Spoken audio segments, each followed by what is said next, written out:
आज हाम्रो पहिलो दिन मुन्दुम ट्रेलको। आज हामी हिजो आएको, एक रात बसिसक्यौँ हामी। के हो रदुङ खाजा घरमा बस्यौँ। अब आज हिजो राति यतै बस्यो, आजबाट ट्रेल स्टार्ट हो। अब पहिलो दिन यसको कस्तो हुन्छ हेरौँ। ट्रेल यस्तो छ, हिँड्न थालेको 2 मिनटको सिन।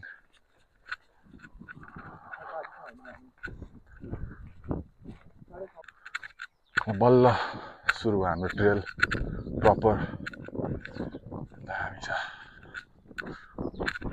सकिन्छ त बेग्दा हामी पुग्न आज। हावाले त मारेको छ त।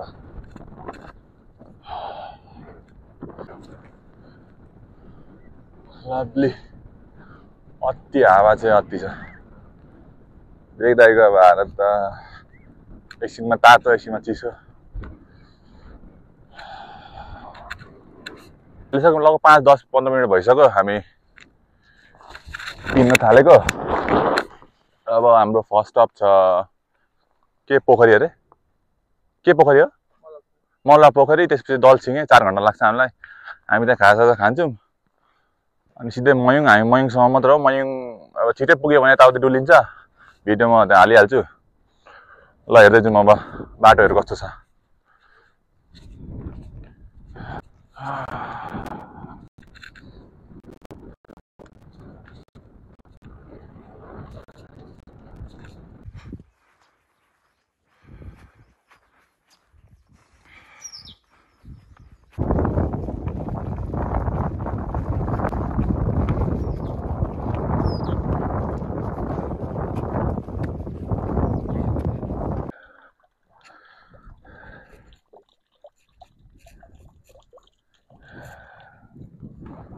यहाँ फर्स्ट स्टप हाम्रो मयुङ ट्रेकको फर्स्ट स्टप। यस्तो राम्रो रहेछ बनाइदिएको। यहाँ खाने पानी पनि रहेछ यस्तो मजाले। के शिवलिङ्गको उयो जस्तो छैन यो, त्यो मुनिको उयो जस्तो। राम्रो छ। यहाँ बस्न सब म्यानेज छ। यहाँदेखि अगाडिदेखि आउँदा चाहिँ अलिकति बाटो अलिकति कच्चा थियो, तर यहाँदेखि चाहिँ अब ट्रेल राम्रो हुँदै जाँदैछ। अब डस्टबिनहरूदेखि लिएर यहाँ पानी व्यवस्था पनि सबै थोक डस्टबिनहरूलाई यहाँ टक्क व्यवस्था गरेको छ। जस राम्रै छ। अब हेर्दै जाउँ। बास बा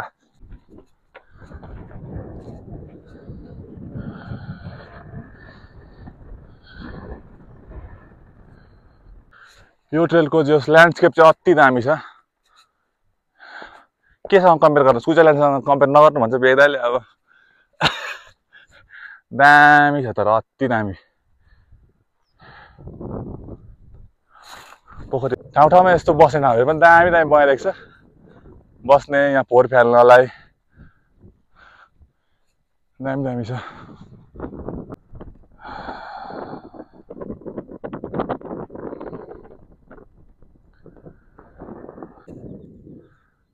यहाँ विश्राम केन्द्रहरू धेरै छ। यस्तो दामी दामी ढुङ्गाहरू टक्क बनाइदिएको छ। सिँढीहरू पनि अब राम्रो राम्रो ट्रेल सुरु भयो। के भन्नलाई केही छैन। अब दामी एकपल्ट आउनै पर्ने ठाउँ हो यो चाहिँ मुन्दुम ट्रेल। भोजपुरको one of the underrated trail भन्छु म चाहिँ यसलाई। Once in a life time चाहिँ भिजिट हान्नै पर्छ।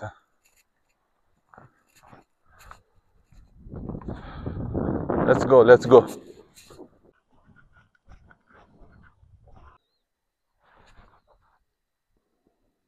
घाम लागिरहेको छ, गर्मी गर्मी भइरहेको छ ट्रेलमा। अब फर्स्ट ब्रेक लिएको हामीले यहाँ मलुवामा।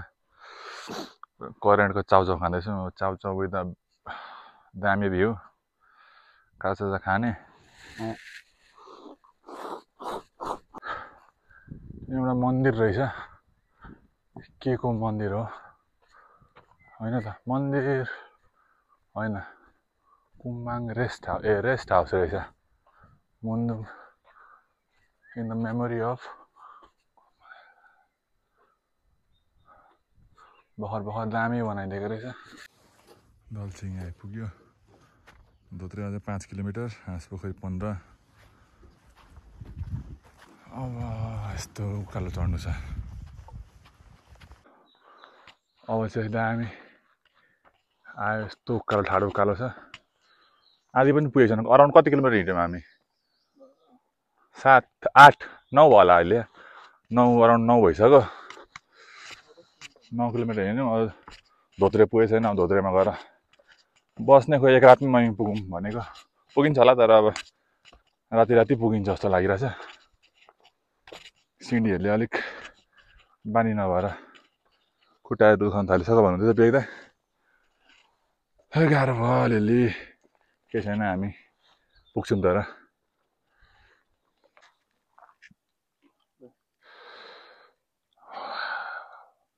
दलसिङैदेखि हामी लगभग आधी बाटो हिँडिसक्यौँ धोत्रेको। अब धोत्रे पुग्न हामीलाई लगभग 1.5 घन्टा लाग्छ। कति बज्यो? 10:30 भयो।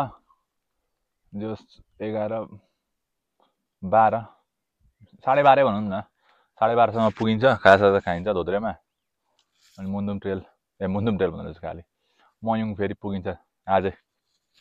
राम्रो बनाएको छ। बिच ठाउँमा विश्रामस्थलहरू थुप्रो छ। धेरै नयाँ संरचनाहरू पनि बनाइरहेछ।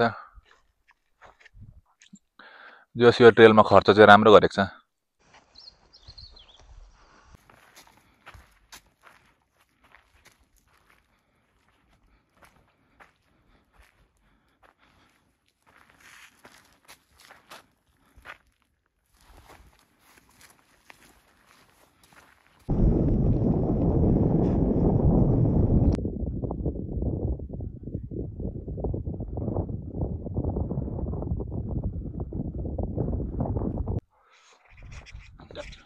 अब धोत्रे खाइदिउँ न। मैले के हो तपाईँलाई भन्दै गएँ यार, खाने हो। अब पकाउनु टाइम लाउँछ भने अब के गर्नु त, बस्दिउँ न त। ल बसौँ न। अब धोत्रे आइपुग्यो।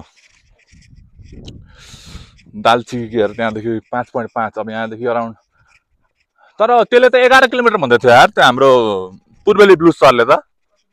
यहाँदेखि चाहिँ 11 किलोमिटर कति किलोमिटर छ भन्दै थियो। मयङ डाँडा चाहिँ हो। धोत्रे चाहिँ यस्तो छ, सानो छ गाउँ। के हो, मुन्दुम पदमार्ग हार्दिक स्वागत छ। जानकारी तथा अनुरोध अरे।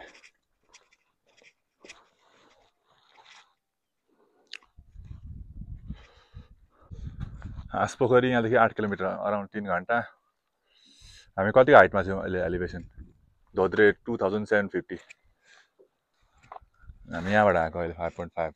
हामीलाई 2.5 घन्टा लाग्यो। हामी कति बजी पुग्छौँ त्यहाँ? ठिकै भयो। हामी ठिकै पेसमा हिँडिँदै होइन। हाँसपोखरीदेखि उता के अरे तारा खसेको पोखरी 10 किलोमिटर, 2 किलोमिटर उता। यो पनि जाँदा भइहाल्छ नि। 30 मिनट त होइन, 1.5 घन्टा पो लाग्यो। यो हेरेको त 1.5 घन्टा यो चढ्न त अति लाग्ने रहेछ त। 3 या 4.5। त्यहाँ पुगेपछि हेर्नु न, अब राम्रै भयो। हामी ठिकै पुग्यौँ भने जानुपर्छ। खाजा खायो दामी। दाइले चाउचाउ बनाउनु भएको छ, दामी खायो। अब बाटो लाग्ने हो हाँसपोखरीतिर। 3 घन्टा जस्तो लाग्छ अरे। फटाफट हिँड्यो भने हिँड्छ होला त्यतितिर। ल लेट्स गो।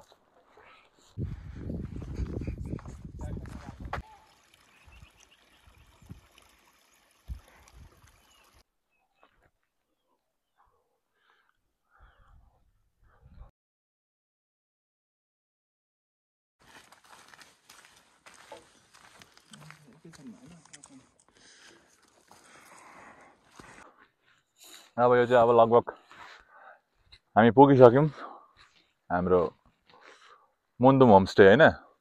मुन्दुम होमस्टे। अब के भन्नु, पुगिन आँट्यो। त्यस्तो हराभरा त रहेछ, तर देखाइदिनु त कस्तो सिन कतिको छ भनेर।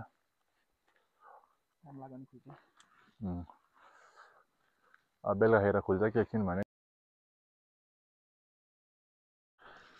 अहिले हामी हाम्रो होमस्टेमा पनि पुगिसक्यौँ। अघि पुगेर सामान बिसाएर अब पोखरीतिर जाँदैछौँ। यो सर्टकट बाटो अरे। गोठहरू दामी छ। घाम पनि टक्क दामी लाग्यो। सिन पनि दामी देखिरहेछ। तपाईँलाई लग्छु म पोखरी। यहाँ हामी बसेको ठाउँबाट हामीलाई एउटा चाबी दिनुभएको थियो। यहाँ अनुमति बिना चाहिँ छिर्न नमिल्ने रहेछ। किन कति 5,000 को जरिमाना छ। जस यो गेट खोलेर जानुपर्ने रहेछ। अब आउँ तपाईँहरूलाई देखाउँछु म। दुईटा हाँस उयो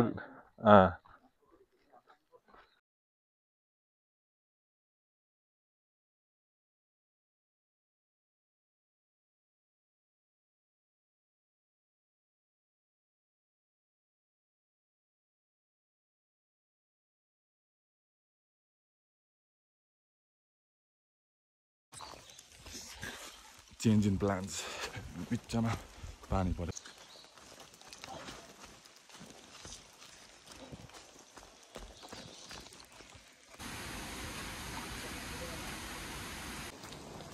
सर्टकट बाटो भनेर आएको सर्टकट बाटो परेको यस्तो।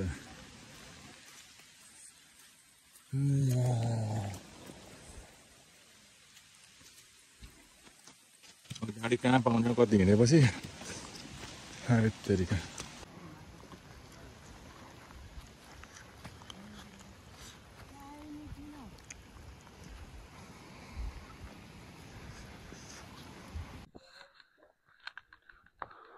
अति धेरै चेन्ज इन प्लान्स भयो। माथि हाँस पोखरी पुगेर त्यो दिन पुरै पानी पर्यो अनि सकिँदैन होला त्यो बाटो आउनु भनेर सर्टकट बाटो गाडी लिने गाडी पाइन्छ यता सर्टकट हानेर त्यहाँबाट फेरि गाडी लिएर यता चकेबा आउने भनेर भनेको। Fucking hell of a day भयो क्या त्यो चाहिँ। फेरि ओह्रालो झर्दा झर्दा झर्दा त्यो डाँडादेखि हामीलाई 2-3 घन्टा लाग्यो ओह्रालो झर्ने। मुनि गएको छैन, नथिङ, नो बस नो नथिङ। त्यहाँदेखि फेरि हिँड्दै हिँड्दै हिँड्दै हिँड्दै त्यो एक ठाउँ फेरि बाटो हराइयो यस्तो सर्टकट छिर्ने भएको त्यो जङ्गल हराएर तनाव। अनि बाटो आएर कुर्दा कुर्दा गर्दा 3:30-4:30 बज्यो। फेरि यहाँ होमस्टे आइपुग्दा कति 6 बजिसकेको थियो होला। अब आज त्यो थर्ड डे नो आज फोर्थ डे हो। आज फोर्थ डे आज फर्किने हो। खोइ बेलैमा फर्किनु भनेको बेदालाई खोइ ढिलो गर्नु भयो। 6 बजिसक्यो अहिले चाहिँ। अब हेरौँ कतिखेर निस्किन्छ। अब चिया खाने।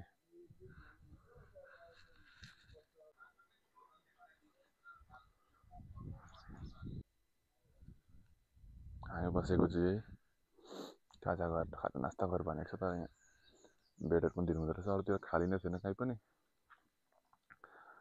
र बाइक पनि यहीँ छोडेको थियौँ अनि यहीँ बस्नु पर्यो 10 दिन पनि। राम्रो छ तर खाना लास्टै मिठो लाग्यो मलाई चाहिँ यहाँको। माथि हाँस पोखरीतिर गइकन